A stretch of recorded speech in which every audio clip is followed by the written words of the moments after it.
I'm Jason Lewis. Welcome to Climate Optimists. As a couple concerned citizens, we're on a journey to explore climate solutions and ways each of us can make a difference. Todd is out this week, but luckily we have our regular guest co-host Thomas here to help us cover today's topic. Thanks for coming on, Thomas. Thanks, Jason. Good to be back.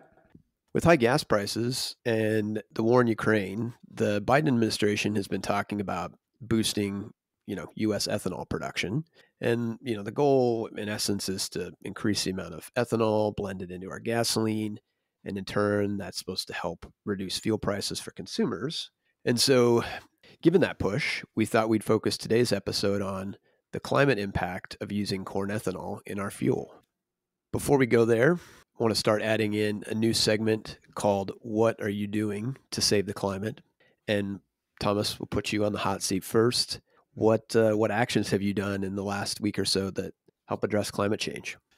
Well, I guess one of them has been working with an old friend on converting their house over from running a natural gas hydronic system over to a CO2 heat pump. So hopefully that will reduce the CO2 emissions of this house by probably around 80% or so.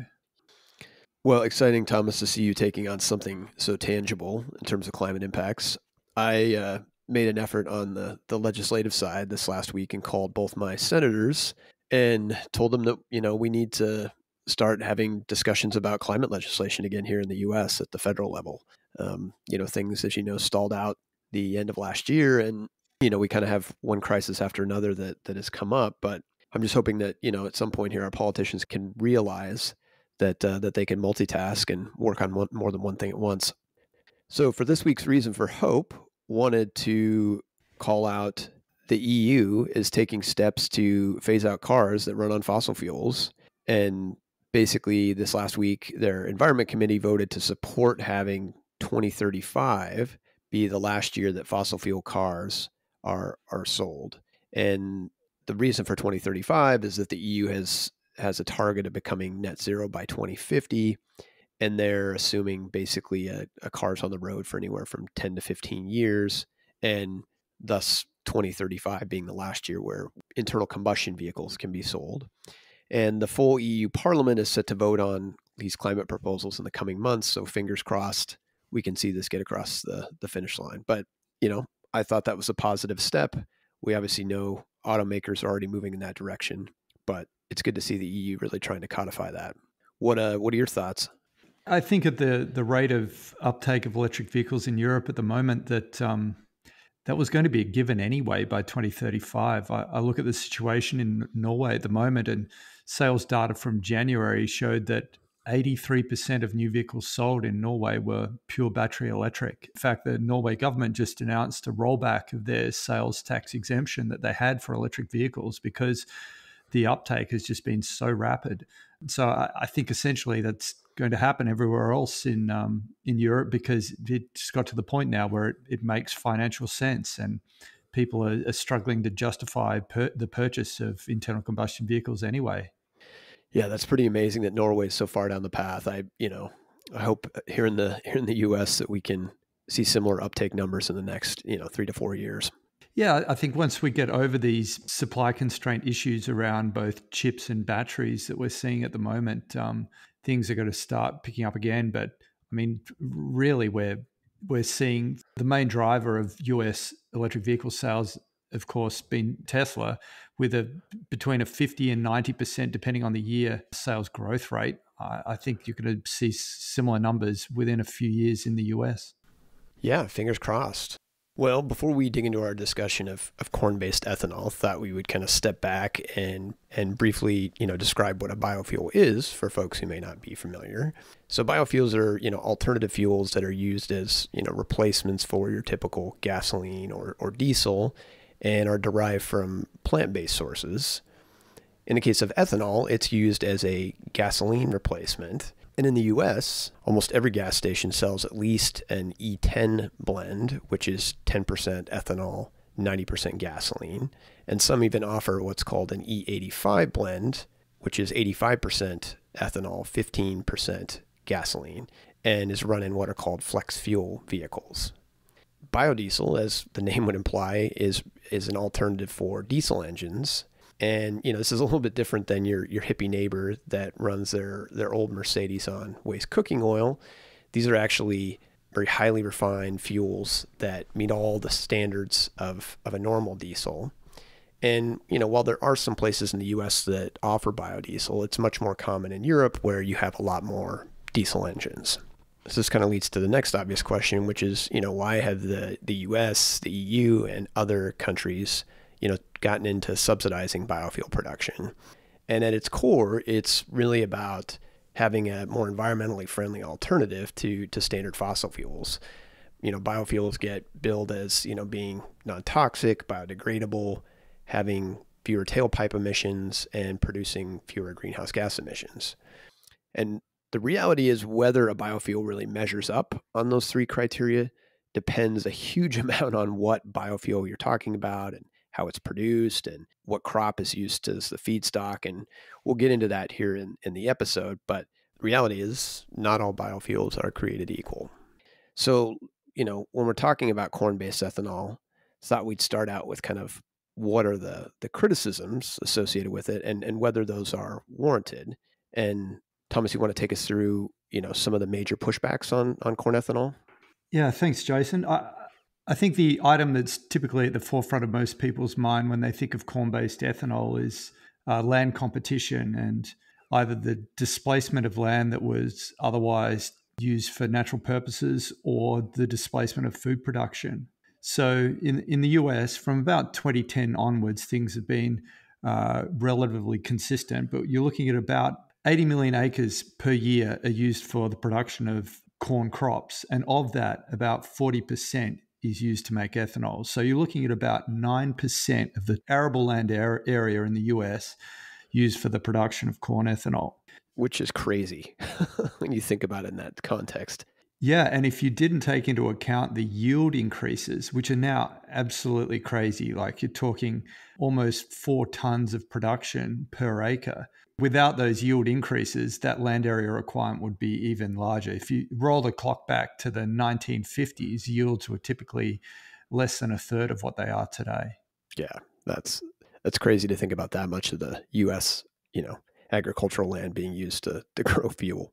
Yeah. And so this is a similar situation to other areas around the world where biofuel production, be it ethanol based in Brazil or palm oils or others throughout Southeast Asia, has been competing with both natural habitat and displacing cattle ranching or other cropping operations that would otherwise be feeding humans. So it's definitely something to consider when you look at it from a fact that we're only producing a small percentage of the world's fuel requirements using these biofuels, and they're already putting a significant demand on the cropping area.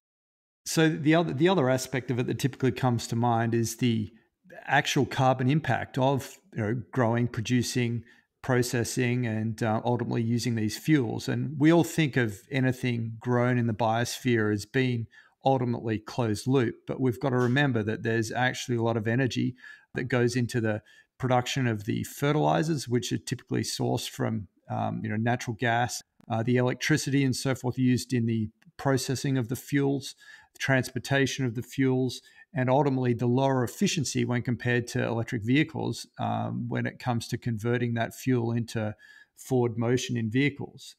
Compared to other petroleum products, there's a USDA study that is often quoted that showed that there was a 39% reduction in greenhouse gas emissions compared to regular gasoline. But more recent studies, also funded by the US government, have more recently found that it's potentially even a 24% increase in CO2 emissions for the manufacturing of ethanol-based fuel. This, of course, has been pushed back on by the ethanol lobby groups, but there's no big step change when using ethanol-based fuels compared to the utilization of battery electric solutions. And I think that's the most important thing to keep in mind. So, in essence, you've got the USDA study saying there's benefit. You've got this latest study saying there's actually not a benefit, but regardless, it's incremental at best if it is positive. Yeah. And the time for incremental change was decades ago. We haven't got time left for small incremental changes anymore. We need step changes to get ourselves out of the situation that we've put ourselves in. Yeah, totally agree. So, since we've got so much of the US tied up here in biofuels, I thought I'd ask, what's the situation like down in Tasmania? Yeah, so Australia in general is a little less focused on, well, actually, it's less focused on doing so much about climate change in general. But the main focus from biofuel production perspective has been the use of sorghum in Queensland. There is a ethanol production facility in Dalby in southern Queensland, but there's quite a bit of oil production, but that's predominantly hemp oil, canola oil used for food production and not allocated to fuel. Gotcha. So, the third major critique of, kind of corn-based ethanol is the fact that it really isn't that much better when it comes to air quality. So, it's true that, it creates fewer tailpipe emissions, but it turns out that ethanol, when it's mixed with gasoline, makes it more volatile, which makes it easier to evaporate. So, even though you're getting a reduction in sort of the emissions that come out of your tailpipe, you have more of the fuel that's evaporating into the atmosphere and creating, more smog. And so, bottom line was supposed to be something that really improved air quality. And if anything, it's just an incremental benefit. So, given those three critiques, the next logical question really becomes what are the solutions that we have available to address kind of the problems with corn based ethanol? And one potential solution is moving away from corn grown on fertile soils and, instead looking to prairie grasses grown on marginal land. The beauty of the prairie grasses is they're carbon negative because even though you're, harvesting grass to grow fuel, that same grass is putting roots down in the ground and storing carbon in the soil. And it doesn't, displace food production because you're using marginal land. On the production process side of things, there are a couple solutions for ensuring ethanol has more climate benefits. The first is pretty basic, making sure that the energy that you're using to make the ethanol comes from renewable sources. In other words, it's not a lot of help if you're trying to make a climate friendly fuel and burning coal to do it. The second big opportunity is moving away from the standard process where you're taking the grain of the corn and turning that into fuel, and instead using a process that takes advantage of the entire corn plant, the stalks, the husks, and turning that into ethanol. And this type of ethanol is called cellulosic ethanol. And Thomas, I know you did a little bit of research on cellulosic ethanol and kind of where things stand and sort of its promise as the ethanol of the future. And I think that was the case. Back in sort of 2007, there was a future painted for the ethanol industry that it was going to pivot from using those products that would otherwise be used for food production and using more fibrous materials such as wood fiber, switchgrass, corn stalks, etc. However, unfortunately, that didn't really eventuate. A number of facilities were built in the US, and there were a few built in Denmark, Italy, and other places around the world. But unfortunately, a majority of them have ended up shutting down. It turned out that it was a little more difficult than people hoped and difficult to compete with corn-based ethanol, which is a pity because it means that these waste products, as they may be considered in some situations, are not being effectively used. It seems very logical that you'd want to be able to use all this plant matter aside from just the grain to be able to create your fuel. So, unfortunate that cellulosic ethanol really hasn't taken off in the way it was envisioned. I think it's something that it had a chance, it had its day. And back at that point in time, battery electric vehicles were considered so far into the future that it was almost a pipe dream.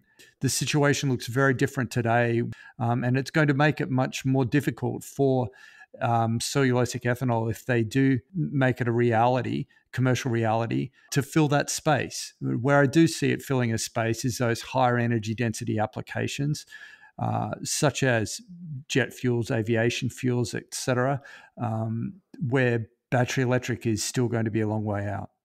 Yeah, that's a great point. There was an interesting example that I came across that kind of illustrates the point between, electric cars versus standard, gas or diesel. And they looked at how many miles could you travel on basically an acre of switchgrass, switchgrass being another one of the potential feedstocks for creating ethanol. And they looked at a kind of conventional gas SUV where you would take the switchgrass, use the cellulosic process that we're talking about, and turn it into fuel. And you could drive that SUV, about 9,000 miles on the highway. Then they looked at if you had an electric SUV and you took that same switchgrass and burn it, so creating electricity from bioenergy, and you could actually drive that electric SUV about 14,000 highway miles. So, almost 60% more out of that same acre of switchgrass. And, the added benefit as well of using that switchgrass and converting it to bioenergy is that you can capture the carbon emissions at that power plant where you can't capture the carbon emissions that are coming out of the tailpipe of your car. So, in summary, when we're talking about corn ethanol, the reality is there are better feedstocks, better crops that are available. Depending on where you grow those crops, you can have a better impact on emissions. You can, use different processes like, the cellulosic process that we're talking about. But I think at the end of the day, we really have to be asking ourselves, you know, is it worth it to continue on this corn ethanol path, or really, ethanol in general when it comes to ground transportation? And Thomas, I know you've kind of already alluded to your perspective, but what are your thoughts? Well, look, I mean, I'll be frank. I spent almost 9 years running a vehicle on biodiesel, but that was made out of a waste vegetable oil product that even I could see back then was not going to be adequate for everybody. There wasn't enough waste vegetable oil in the world to satisfy everybody's vehicle demands. It was merely seen as a gateway drug to a fully battery electric future. And that battery electric future is here. It's today. I mean, really, there should be, if you have a long term view when you purchase a new vehicle today, there should be no reason for anyone really to be buying anything but a battery electric vehicle in most segments. I know it's a little bit difficult in the pickup truck segment, but that is rapidly changing. So I think we sort of need to be treating ethanol a bit like hydrogen, in that we use it for those applications where we need that higher energy density, but let's not waste it for ground-based transportation. In other words, saving it for something like, aviation fuels where, we might eventually have a battery electric airplane, but that's not going to be in the next few decades. Yes, exactly. So came to a similar, sort of position as you, which is that, it really doesn't seem like it's worth it to be spending all this time and energy to try to, turn corn into ethanol when we only have a finite amount of land available to grow our food, or, to produce plants for energy. And we really need to be thoughtful about how we use that land. And we may have a battery electric plane in the next 30 years, maybe in our lifetime, which would be great. But in the meantime, we don't have another solution. And so that's where something like biofuels can be a great thing. You know, we need to be pulling a lot of carbon out of the atmosphere. And we all know that plants do a great job of doing that. And so something like, growing crops to be able to use them for bioenergy, carbon capture and storage, that makes a lot of sense. But spending all this time and energy to create ethanol only to get a very modest benefit at best when it comes to climate just doesn't seem worth it, especially when you have electric cars coming along the way we have. Yeah, I think growing things like corn-based ethanol for vehicle transportation, it sort of seems to me a little bit like subsidizing farmers to dig holes and then fill them back in again. If we are going to make subsidies available for these regions of the US, maybe it would be better spent on encouraging those areas to be put back into land restoration and habitat protection. Yeah, I agree. So, what do you think we need to do to solve this ethanol situation? I think at this point, trying to to get involved in changing subsidies when you've got all these farmers out there growing this stuff is a political headache, to say the least. So from my perspective, it's all about, going the route of Norway that you highlighted earlier, right? We as individuals have the opportunity to buy electric vehicles. And so if you're looking for a new car, look at an EV. There's a $7,500 federal tax credit here in the US that's still available on a number of models. And, in some states, you can get up to $2,500 off as well. So, you're talking about 10 grand off the sticker price.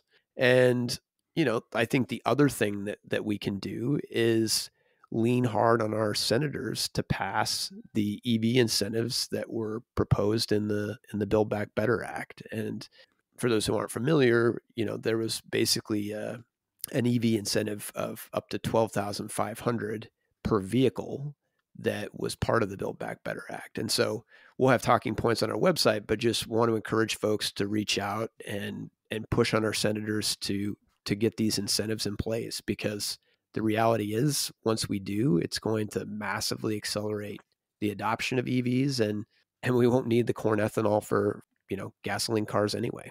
So any final thoughts, Thomas, on our ethanol dilemma? No, I think you summed it up pretty well, Jason. I do hope that over time, as we see more fertilizers and things being made using renewable energy and tractors and other farm equipment moving in the same direction, that we can see a reduction in the carbon footprint associated with the production of bioethanol. But as a transportation solution, it's really not looking like it's grown to where it should be over the last few decades in which it's been used. Yeah, agreed. Well, hopefully we haven't thrown too much technical information your way. If you have any questions, as always, you can head over to our website and submit comments there. But thanks for tuning in this week. Come back for more climate solutions, reasons for hope, and ways each of us can make a difference. Climate Optimists is made possible by Climate Stewards Collective. You can find us on the web at climateoptimist.co. And don't forget to follow us on social at Climate Optimist Podcast.